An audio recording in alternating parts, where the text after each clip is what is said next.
तर परळीच्या तहसील कार्यालयासमोर महादेव मुंडेंची हत्या झाली असं धस यांनी म्हटलंय। 22 ऑक्टोबर 2023 ला महादेव मुंडेंची हत्या झाली असा दावा सुरेश धस यांनी केला। एकूण 6 आरोपी असून हे आकाच्या मुलासोबत फिरतात असा देखील आरोप धस यांचे नावाच्या शिक्षकाच्या मुलीला देखील जाळून मारलाय असा आरोप धस यांनी केला।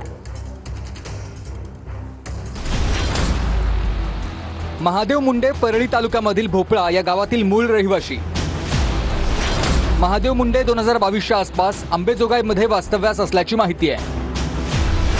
महादेव दत्तू मुंडे यांची 22 ऑक्टोबर 2023 रोजी परळी तहसील कार्यालयासमोर हत्या झाली।